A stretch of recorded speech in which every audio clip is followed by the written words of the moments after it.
Next जो है हमारा वो है क्वेश्चन पॉलिनेशन से। तो फर्टिलाइज्ड ओव्यूल जो है वो फॉर्म करती है सीड को, और फिर सीड में क्या होता है, सीड कंटेन्स एम्ब्रियो।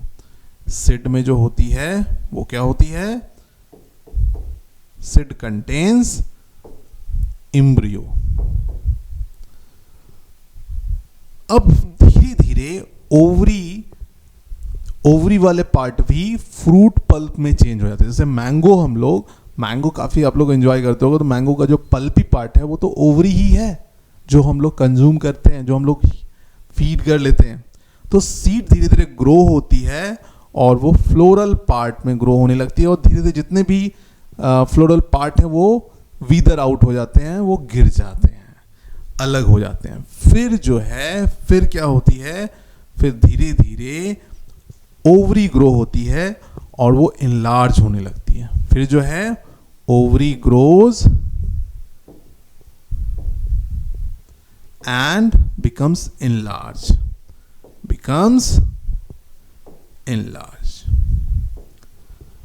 और फिर जो है फ्रूट जो आपको पार्ट है, फ्रूट पार्ट के पास जो ओवरी है उसके पास एक थिक लेयर कवरिंग आती है, जिसे हम लोग एक वॉल की तरह ट्रीट कर सकते हैं।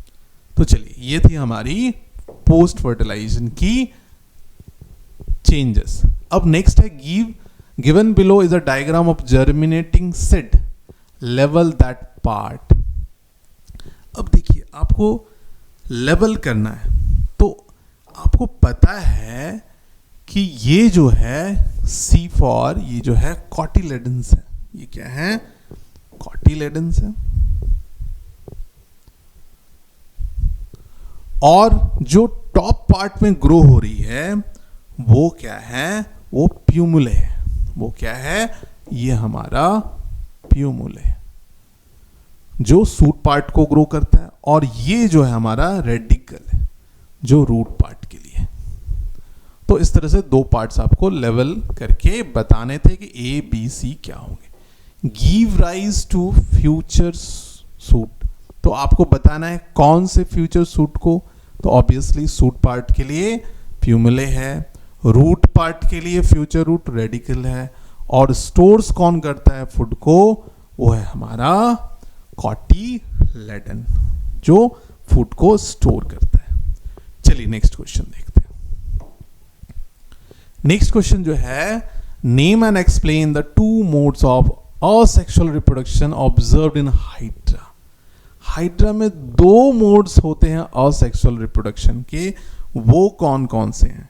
वो कौन कौन से? हमारा बडिंग है और रीजनरेशन। कौन सा है? बडिंग है एंड रीजनरेशन, ये दोनों है। तो इसमें क्या होती है? बडिंग में आपको पता है कि एक हाइड्रा है हमारे पास, उसमें एक दूसरा आपको इमर्जेंस दिखता है, एक एक्स्ट्रा पार्ट ग्रोइंग दिखता है। तो इस केस में क्या होता है कि एक बर्ड्स ग्रो करते हैं, इसमें बर्ड एक ग्रो करती है और वो बर्ड धीरे धीरे मैच्योर होके दूसरी हाइड्रा फॉर्म करती है। और रीजनरेशन में क्या होती है, अगर हमारे पास हाइड्रा है और उसे अगर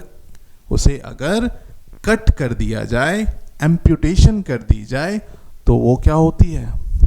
अगर एम्प्यूटेशन कर दी जाए, उसे काट दिया जाए, तो वो दो हाइड्रा में चेंज हो जाती है। वो क्या करती है?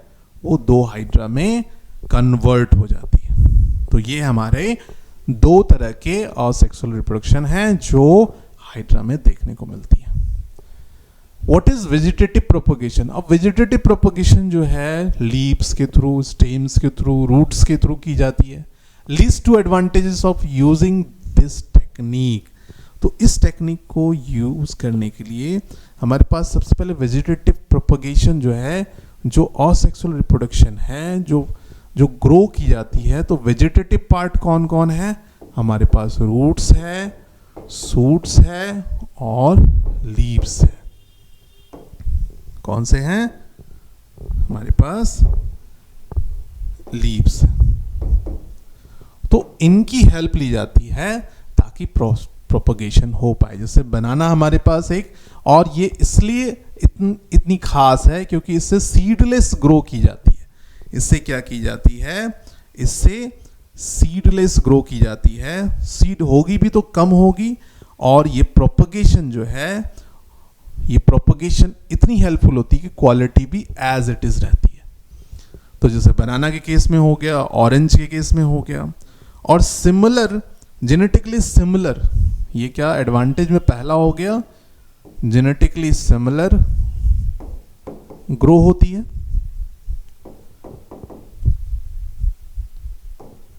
और दूसरी बात क्या हो गई, सीडलेस। सीडलेस जितने भी हमारे फ्रूट्स होते हैं डिजायरेबल, वो वेजिटेटिव प्रोपगेशन से ही ग्रो किए जाते हैं। चलिए नेक्स्ट क्वेश्चन देखते हैं। चलिए, एक बड़ा ही अच्छा क्वेश्चन है। Rishi went to a palmist to show his palm. अच्छा, ऋषि जो है काफी फ्यूचरिस्टिक बच्चा है, वो अपनी फ्यूचर जानना चाहता है, इसलिए वो पामिस्ट के पास गया और बोला कि आप जो है ना, मैंने हाथ देखकर बता दो कि क्या होने वाला है फ्यूचर, क्या मैं मिलीनियर बिलीनियर बनने वाला हूं, या फिर इस बोर्ड एग्जाम में मैं टॉप ही कर जाऊंगा। बातें वो जानना चाह रहा होगा। तो पामिस्ट ने एक लेंस यूज किया, और वो लेंस किस पर्पस के लिए है, ऑब्वियसली मैग्नीफाई किया होगा। कैसा किया होगा, मैग्नीफाइंग लेंस। कौन सी लेंस, मैग्नीफाइंग लेंस यूज की होगी ताकि फाइन लाइंस आपको पाम के दिख सके। और मैग्नीफाइंग लेंस जो है वो कौन सी होती है, वो कॉन्वेक्स लेंस होती है। वो कौन सी लेंस होती है, कॉन्वेक्स लेंस होती है। इसके पीछे रीजन क्या है, रीजन ये है कि ये जो है, ये एक मैग्नीफाइड इमेज फॉर्म करती है। तो नेचर ऑफ लेंस हमने बताया, और रीजन क्या होगी, रीजन होगी कि ये मैग्नीफाई करती है, इस कारण से इसे यूज किया गया। Where should the palmist place और hold the lens so as to have a real lens. तो उसे क्या करना होगा, उसे एग्जैक्टली फोकस पर रखना पड़ेगा। कहां पर रखना पड़ेगा, एट फोकस।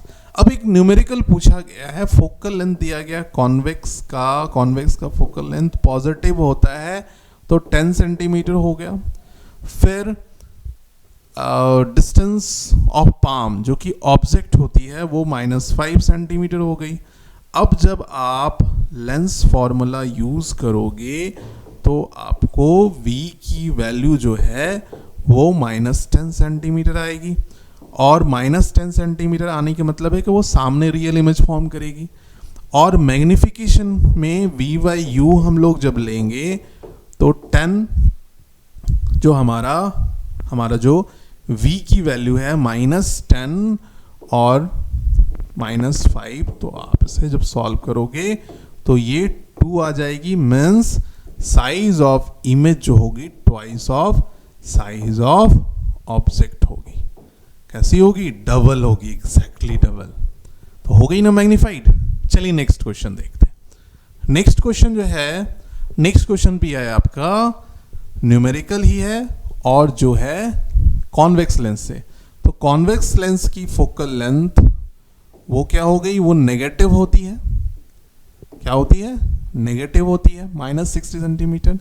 अच्छा, ये कितनी दी गई है, 30 सेंटीमीटर फोकल लेंथ दी गई है। तो हमें क्या लेना है, 30 सेंटीमीटर फोकल लेंथ। और u जो दी गई है, u कितनी दी गई है, u दी गई है -60 सेंटीमीटर। ये प्लस और माइनस हम लोग साइन कन्वेंशन से लेते हैं। Use lens formula to find distance. तो लेंस फॉर्मूला क्या है, 1/f equals to 1/b - 1/u। जब आप पुट करोगे तो आपको v की वैल्यू आ जाएगी, और वो v की वैल्यू कितनी होगी, वो जो v की वैल्यू होगी आप जब पुट करोगे तो -20 सेंटीमीटर आ जाएगी। कितनी आ जाएगी, ये हो गई हमारी image distance. List 4 characteristics of the image. Nature कैसी होगी, नेचर होगी रियल एंड इन्वर्टेड होगी, या फिर इरेक्ट होगी। बताइए कैसी होगी। तो तो नेचर जो होगी वो होगी रियल या वर्चुअल, आप बताओ। तो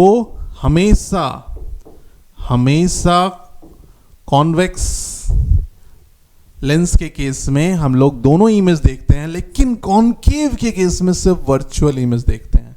तो ये कैसी इमेज होगी? वर्चुअल इमेज होगी। अगर ये पॉजिटिव हो जाती तब रियल हो जाती, लेकिन ये तो नेगेटिव है। पोजीशन क्या होने वाली है? ये जो है between optical centre and focus के बीच में होगी। कहां पर होगी? Optical centre O, between O and F, तो इसके बीच में होगी। और फिर साइज क्या होने वाली है? साइज जो है, साइज कैसी होने वाली है? साइज जो है वो डिमिनिश्ड होने वाली है, smaller than the object, smaller than the object. अब फिर इरेक्ट होगी या इन्वर्टेड होगी? इन्वर्टेड बिल्कुल नहीं, इरेक्ट होगी। Draw a ray diagram to justify your answer. तो आपको एक रे डायग्राम भी बनाना है। तो चलिए रे डायग्राम बनाते हैं। तो सबसे पहले हमने क्या किया, एक कॉनकेव लेंस ले ली। फिर ये हमारी हो गई प्रिंसिपल एक्सिस, यहां पर हो गई इसकी F1, ये हो गई 2F2 F1, और ये हो गई F2, ये हो गई 2F2। ये हो गई ऑप्टिकल सेंटर, और ये कितनी दी गई है? ये 30 सेंटीमीटर दी गई है फोकल लेंथ, और U जो है वो एग्जैक्टली 2F पे रखी गई है। कितनी पे रखी गई है? 2F पे रखी गई है। 2F तो एक्चुअली होती नहीं है, लेकिन फिर भी हम लोग 60 सेंटीमीटर ले लेते हैं। अब इसकी रे डायग्राम बनाते हैं। सबसे पहले ये डाइवर्सिफाई होगी, और जब आप इसे प्रोड्यूस करेंगे तो ये F1 पे मीट करेगी। दूसरी हो गई हमारी ऑप्टिकल सेंटर से, तो ये हमारी क्या हो गई? ऑब्जेक्ट हो गई। ये जो हो गई हमारी, ये वाली हो गई ऑब्जेक्ट, और ये वाली हो गई इमेज। तो आप रे डायग्राम इस तरह से देख सकते हो। तो ये हो गई रे डायग्राम। तो चलो नेक्स्ट क्वेश्चन देखते हैं। नेक्स्ट क्वेश्चन जो है वो हमारा, नेक्स्ट क्वेश्चन है वो एक आयनिक कंपाउंड पर बेस्ड है, और इसमें अलग अलग मेल्टिंग पॉइंट और बॉइलिंग पॉइंट दिए गए हैं, अलग अलग सॉल्ट्स के, कुछ ऑक्साइड के। This compounds are termed ionic because they are formed by, ये आपको इंफॉर्मेशन दी गई है, the electron transfer in such compounds is controlled by the electronic configuration of the element involved. Every element tends to attain a completely filled valence shell of its nearest noble gas or stable octet. तो आपको क्या करना है? So the electron transfer in the formation of magnesium chloride. तो आपको electron transfer बताना है magnesium chloride के केस में। तो कैसे करेंगे? तो जो हमारी मैग्नीशियम क्लोराइड होती है वो क्या होती है? उसके कितने इलेक्ट्रॉन्स होते हैं? उसके होते हैं टोटल 12 इलेक्ट्रॉन्स। तो इलेक्ट्रॉनिक कॉन्फ़िगरेशन कितनी हो गई? 282। और मैग्नीशियम क्लोराइड में क्या होते हैं? 287। तो आपको मैग्नीशियम क्लोराइड की इलेक्ट्रॉनिक कॉन्फ़िगरेशन बतानी है। तो आप क्या करेंगे? यहाँ पर मैग्नीशियम लेंगे, और इसके आउटर मोस्ट में कितने इलेक्ट्रॉन हैं? इसके आउटर मोस्ट में 2 इलेक्ट्रॉन्स हैं। क्लोराइड में कितनी है? टोटल 7 है। कितनी है? 7 है। तो एक और क्लोराइड की जरूरत पड़ेगी, जो इस कारण से MgCl2 फॉर्म होगी। तो यहां पर क्या होने वाली है? यहां पर एक इलेक्ट्रॉन जो है इसने इस क्लोरीन को दे दिया और एक इस क्लोरीन को दे दिया। तो इससे क्या हुई? इससे आयनिक बॉन्ड फॉर्म हुए, और वो कैसे हो गए? वो हो गए हमारे Mg2+ एंड क्लोरीन 2-। तो ये हो गए हमारे। तो यहां पर इसने जो है, यहां पर इसने अपनी ऑक्टेट कंप्लीट कर ली। तो ये हो गया हमारा electron transfer in the formation of magnesium chloride. चलिए नेक्स्ट क्वेश्चन देखते हैं। नेक्स्ट क्वेश्चन जो है, list 2 properties of any compound other than their high melting and boiling point. तो आपको 2 ऐसी प्रॉपर्टी बतानी है जो मेल्टिंग पॉइंट और बॉइलिंग पॉइंट को छोड़कर होती है। एक तो हमें पता है, बहुत अच्छे से अभी हमने डिस्कस किया, good conductor of electricity, good conductor of electricity एक बहुत ही कॉमन सी प्रॉपर्टी है आयनिक कंपाउंड की। कोवेलेंट के केस में वो बैड कंडक्टर होती है, जो हमने इक्वेशन में डिस्कस किया था। और दूसरी क्या प्रॉपर्टी है, दूसरी प्रॉपर्टी क्या है, रिडक्शन जो है इसकी होती है। क्या होती है, ये रिडक्शन में पार्टिसिपेट्स की इलेक्ट्रोलाइसिस पॉसिबल है। ठीक है, ये टेक्स पार्ट इन इलेक्ट्रोलाइसिस,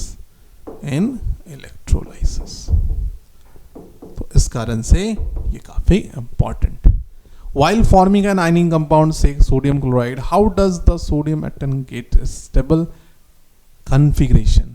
तो अभी मैंने डिस्कस किया था कि स्टेबल कॉन्फ़िगरेशन गेन करने के लिए या तो उसे डुप्लेट होना पड़ेगा या ऑक्टेट होना पड़ेगा। तो सोडियम के केस में क्या है, सोडियम के आउटर मोस्ट सेल में 1 इलेक्ट्रॉन होते हैं, और क्लोरीन के केस में अगर इसने एक लूज कर दिया, क्लोरीन को दे दिया, तो सोडियम प्लस और क्लोरीन माइनस फॉर्म होंगे। और इस तरह से हम लोग, इस तरह से सोडियम भी बैलेंस स्टेबल हो जाएगी, क्लोरीन भी बैलेंस हो जाएगी और स्टेबल हो जाएगी। तो ये हो गई हमारी कॉन्फ़िगरेशन के थ्रू। तो यहाँ पर आपको कैथोड पर क्या हो रही है रिएक्शन, वो आपको बतानी है। What happens at the cathode when electricity is pass through an aqueous solution of sodium chloride. तो कैथोड पर क्या होती है, वो रिडक्शन होती है सोडियम की। कैथोड पर क्या होती है, वो रिडक्शन होती है। एट कैथोड वो रिडक्शन होती है किसकी, सोडियम की। तो जो 2 एटम होते हैं हमारे सोडियम के, वो क्या करते हैं, वो इलेक्ट्रॉन लूज करते हैं।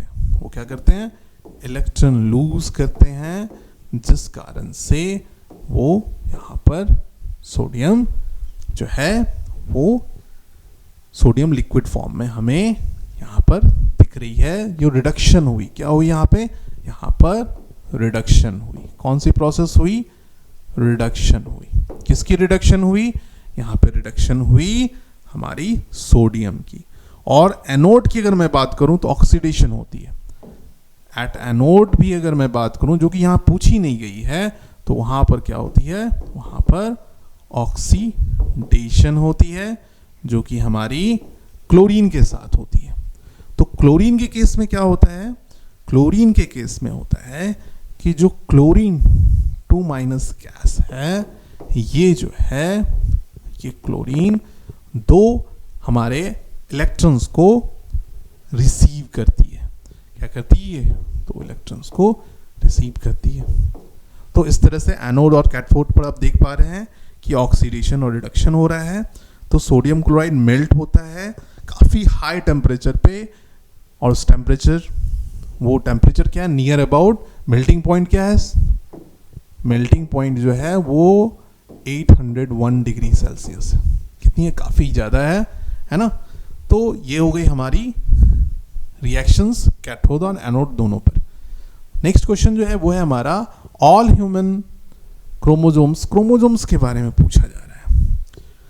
Paired most human chromosomes have a maternal and a paternal copy. Maternal means जो मदर साइड से आती है, पैटर्नल मीन्स जो फादर साइड से आती है। We have 22 such pairs. बिल्कुल ये सही बात है, but 1 pair of sex chromosomes are odd, not always being a perfect pair. हाँ, जैसे फादर साइड में एक्स वाई दोनों कंट्रीब्यूट होते हैं, लेकिन मदर साइड में सिर्फ एक्स और एक्स ही होते हैं। तो कभी कभी जब फर्टिलाइजेशन होती है, रिप्रोडक्शन होती है, तो एक्स एक्स भी फॉर्म होती है, एक्स वाई भी फॉर्म होती है। जब एक्स वाई हुआ तो बॉय हो जाता है, और जब एक्स एक्स है तो वो गर्ल होती है। तो इस केस में women have a perfect pair of sex chromosomes, बिल्कुल सही बात है ये। But a man has a mismatched, है ना, फादर के पास मिसमैच्ड पेयर होती है। अब इस पर बेस्ट कुछ क्वेश्चंस पूछे गए हैं। In humans how many chromosomes are present in a zygote and in each gamete. तो कितने होते हैं? तो टोटल होते हैं 46 क्रोमोसोम्स होते हैं। कितने होते हैं? वो 46 होते हैं। अ few reptiles rely entirely on environmental cues for sex determinations. Comment. अब आपको बताना है कि कुछ जो है वो सेक्स डिटर्मिनेशन के लिए वो एनवायरमेंट पर क्या होते हैं, वो डिपेंड करते हैं। मतलब वो मेल भी हो सकता है, फीमेल भी हो सकता है। तो इसका आंसर क्या होगा? In a few reptiles the temperature at which fertilized egg are kept determines whether the animals developing in eggs will be male or female. तो इस तरह से हम लोग कह पाते हैं कि टेम्परेचर बहुत है।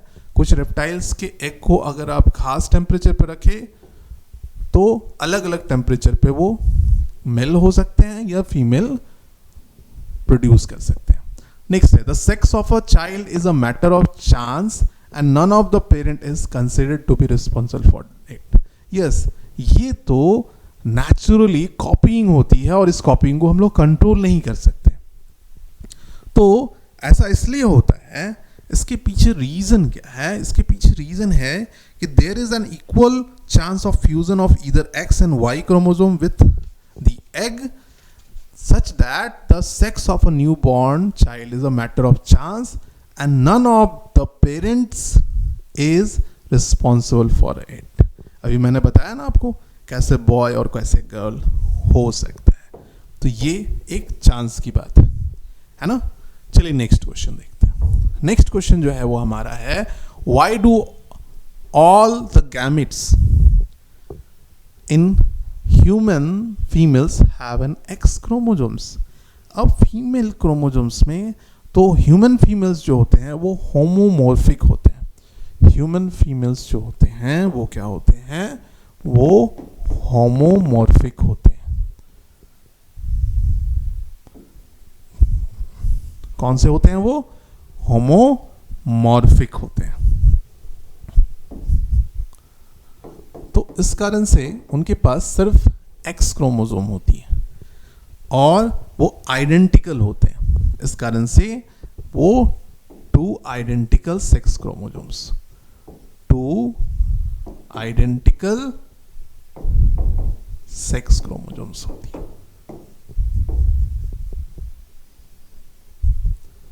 नेक्स्ट जो है हमारा ये था रीजन, इस कारण से है वो जो है हमारा फीमेल में एक्स क्रोमोसोम ही अवेलेबल होते हैं। चलिए नेक्स्ट क्वेश्चन देखते हैं।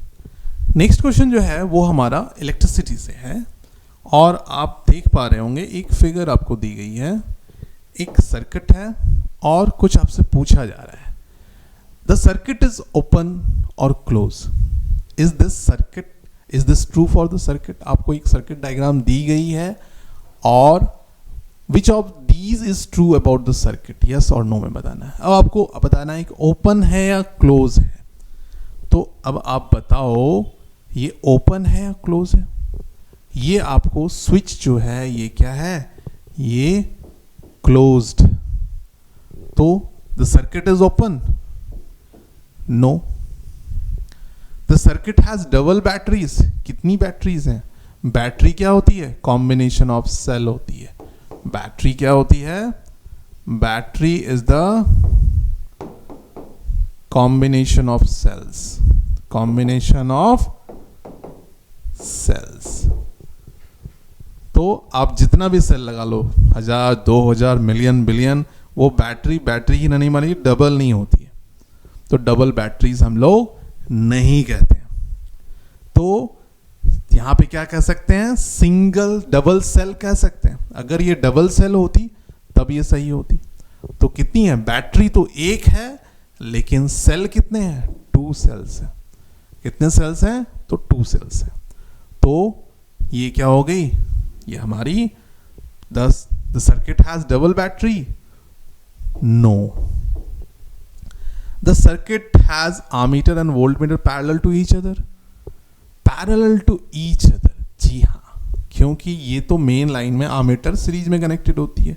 तो ये बात जो है हमारी क्या हो गई, वो जो हो गई पैरेलल टू ईच अदर, क्या ऐसी हो रही है यहाँ पे। तो देख पा रहे हैं कि अगर मैं यहाँ पर ammeter को शिफ्ट करूं तो क्या वोल्ट मीटर और ammeter पैरेलल होगी, यस होगी। चलिए नेक्स्ट देखते हैं। नेक्स्ट क्वेश्चन जो है, will there be any chance change in the ammeter reading if the length of wire in the circuit is doubled. अब पूछा जा रहा है कि आपसे कि आप अगर लेंथ ऑफ वायर को डबल कर दो तो क्या रीडिंग में कोई चेंजेस होगी।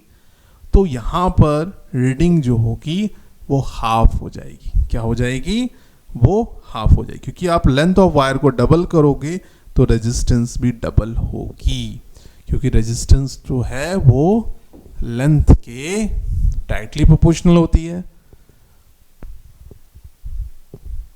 तो क्या होने वाली है, जब आप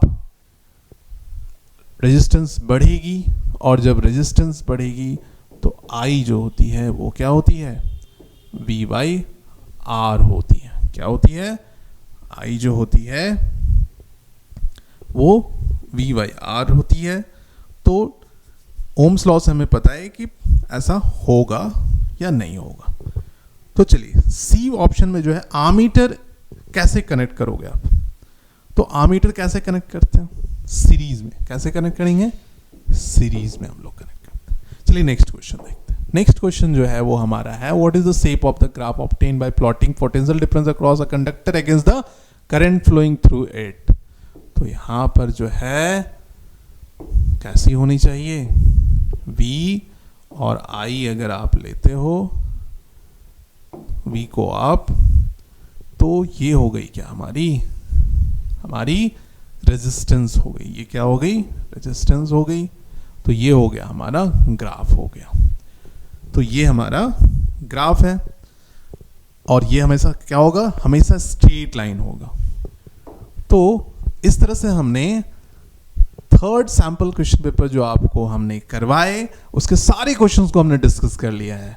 और कहीं ना कहीं आपको यह भी अब फील हो रही होगी कि आपकी प्रिपरेशन कैसी है इस बोर्ड एग्जामिनेशन के लिए। और अच्छी प्रिपरेशन करने के लिए हमारे चैनल को सब्सक्राइब करें और साथ ही साथ हमारा सब्सक्रिप्शन कोर्स जरूर से जरूर लें, ताकि आपकी प्रिपरेशन और अच्छी हो सके।